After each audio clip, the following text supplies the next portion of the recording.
We're going over the top tomorrow, Rilla my Rilla. I wrote Mother and Dee yesterday, but somehow I feel as if I must write to you tonight. I hadn't intended to do any writing tonight, but I've got to.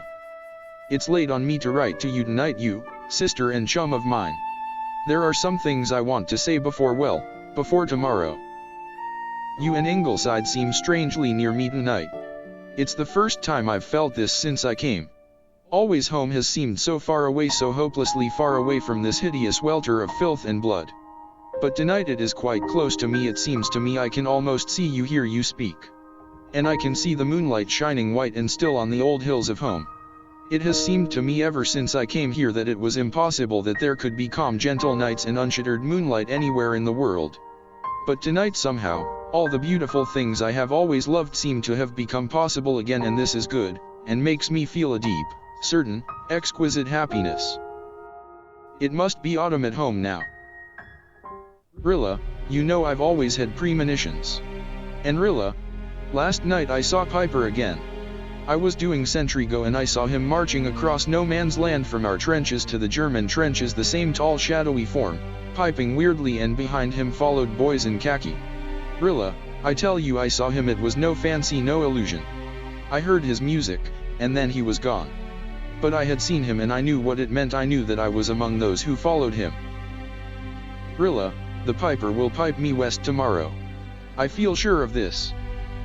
And Rilla, I'm not afraid. When you hear the news, remember that I've won my own freedom here, freedom from all fear.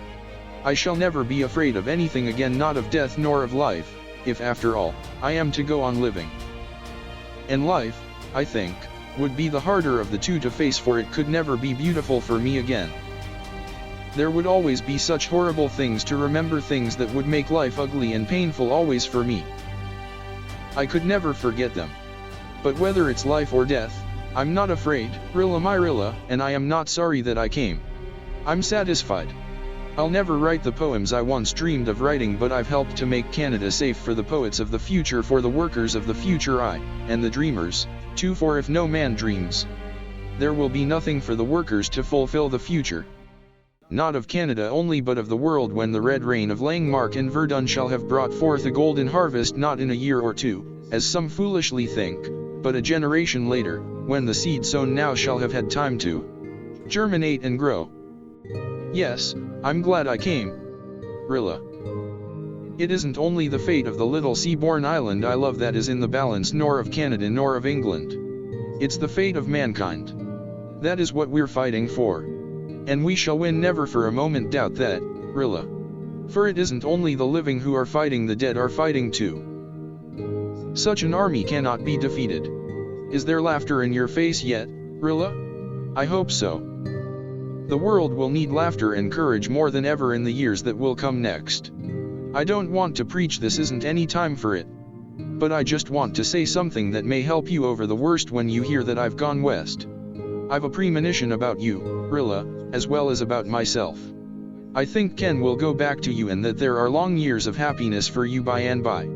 And you will tell your children of the idea we fought and died for, teach them it must be lived for as well as died for, else the price paid for it will have been given for naught. This will be part of your work, Rilla. And if you, all you girls back in the homeland, do it, then we who don't come back will know that you have not broken faith with us. I meant to write to Una tonight, too, but I won't have time now. Read this letter to her and tell her it's really meant for you both, you two dear, fine loyal girls.